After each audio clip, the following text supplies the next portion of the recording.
Et bien voilà le troisième calcul, le troisième cours sur les calculs de court-circuit. Donc pour ce troisième cours, on va encore faire des rappels sur les circuits en alternatif, entre autres sur les circuits RLC. On va surtout faire un rappel sur l'addition des circuits RLC. Donc ce que je vous propose, c'est qu'on va partir de deux circuits RLC et on va les assembler en série. Donc, si on était en courant continu, il suffirait d'ajouter les résistances. On va voir qu'en courant alternatif, c'est un petit peu plus compliqué. Alors, on va prendre deux circuits. On va prendre un premier circuit qui va avoir une résistance R1. Donc, R1, ça va être la somme de toutes les résistances qui seront sur le circuit 1. Après, on va avoir comme caractéristique X1. Donc, X1, c'est la réactance. Et là, ce sera la somme de toutes les réactances qui seront sur le circuit 1. Alors attention, parce que quand je dis la somme, vous vous rappelez que toutes les selfs ont pour réactance L fois oméga, et elles sont comptées en positif, et tous les condensateurs ont comme réactance 1 sur C oméga, mais il faudra les compter en négatif, donc moins 1 sur C oméga. Et on peut très bien ici avoir une impédance X1 qui sera négative. C'est pas gênant. Et enfin, on aura notre impédance Z1 qui correspond à l'impédance de ce circuit. Pareil pour le circuit R2, on va avoir une résistance R2 qui sera la somme de toutes les résistances du circuit 2. On aura une réactance X2 qui sera la somme de toutes les réactances du circuit 2, qu'elles soient positives sur les selfs ou négatives sur les condensateurs. Et on aura enfin une impédance Z2. Eh bien, si j'additionne ces deux circuits, que va donner l'impédance de l'ensemble? Eh bien, l'impédance de l'ensemble, elle aura sa propre résistance, elle aura sa propre réactance et elle aura sa propre impédance. Alors, comment on les calcule? Eh bien, c'est ce qu'on va voir tout de suite. Alors, pour ça, on va prendre d'abord les caractéristiques du premier circuit. Donc, le premier circuit, on peut le représenter comme ici, hein, c'est ce qu'on a vu au cours précédent. Donc, on aura la résistance ici, la réactance et l'impédance comme ceci. Et l'angle phi, on pourra le calculer avec R sur Z, donc R1 sur Z1, puisque c'est le circuit 1. On a sur le circuit 1, on aura la résistance R1, la réactance X1 qui ici a été comptée en positif et l'impédance Z1. Donc pour le circuit 2, on va compter la même chose pour le circuit 2. On va se rajouter à la suite exactement le même schéma, mais avec un autre angle, avec une autre résistance, avec une autre réactance. Ça nous donne ceci, par exemple. Alors ici, j'ai pris deux réactances qui étaient positives, parce que c'est souvent ce qu'on trouve. Sur les circuits, on trouve souvent des réactances qui sont positives. Mais on pourrait très bien avoir une réactance négative, auquel cas ça voudrait dire que la réactance, ce circuit-là, il est plutôt capacitif. Alors, là, l'impédance totale de tout ça, l'impédance totale de tout ça, elle va partir du début ici et elle va arriver à la fin ici. Sauf que on voit bien que l'impédance Z totale, elle va pas être égale à Z1 plus Z2. Regardez, l'impédance, cette longueur-là, elle n'est pas du tout égale à cette longueur-là plus cette longueur-là.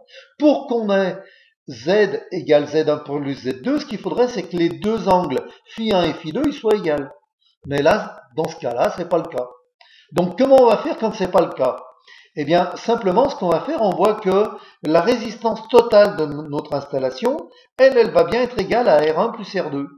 Donc, pour vous montrer tout ça, je vous enlève un petit peu les angles de chacun des premiers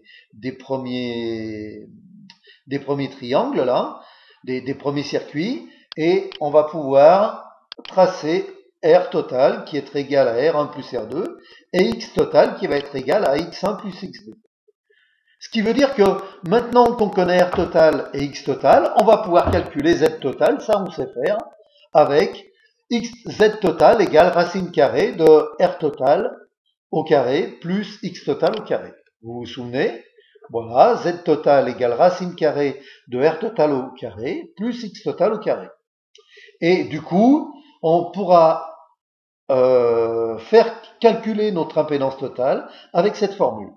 Et on retrouve le cosinus phi qui va être égal à R total sur Z total, qui est ici. Voilà. Plutôt simple. Comment ça, trop dur? Ben, les élèves, ils vont travailler, puis ils vont y arriver. Je suis sûr qu'ils peuvent le faire. Allez, va. On va faire un petit récapitulatif pour que ce soit plus simple. Alors, quand j'ai un circuit 1 et un circuit 2 à rajouter, eh ben, ma résistance totale, elle est égale à R1 plus R2. Ma réactance totale, elle est égale à X1 plus X2. Et mon impédance totale, Z, elle est différente de Z1 plus Z2. Par contre, je sais que je peux la calculer avec cette formule-là. En conclusion, et ben voilà, pour ajouter deux circuits en alternatif, il n'est pas possible d'ajouter les impédances entre elles. Ça, vous pouvez vous le marquer sur votre petite fiche. Il faut d'abord ajouter les résistances entre elles. Comment ça, bonne chance pour les exercices? Attends, ils n'ont pas copié encore la phrase qui était là. Tu viendras après. Je laisse copier. Bon, sinon vous ferez une pause hein, si vous n'avez pas eu le temps de finir de copier. Et puis vous reviendrez en arrière. Alors, bonne chance aux élèves pour les exercices. Ouais, ben, alors ce qu'on va faire, c'est qu'on va faire un petit exercice ensemble, comme ça, vous verrez comment ça marche. Alors, on a notre deux circuits. On a pour le circuit 1 la résistance R1, la réactance X1. Pour le circuit 2, la résistance R2, la réactance X2. Alors, ce qu'on voit tout de suite, c'est pas la peine de donner les Z, puisque le Z1 et le Z2, ils vont nous servir à rien. On a vu qu'on ne pouvait pas l'utiliser. Donc, ça n'a pas d'intérêt. Peut-être que je vous les donnerai dans les exercices, mais ce sera un petit peu pour tromper les élèves, donc faites-vous pas avoir. Donc, on va calculer d'abord la réactance totale. Eh bien, pas de problème, la réactance totale. Je vais ajouter X1 plus X2. Sauf que ici, je vois que mon circuit 1, il est plutôt capacitif, puisque le X1, il est négatif. Donc, je vais bien le compter en négatif. Donc, calcul de XT, réactance totale du montage.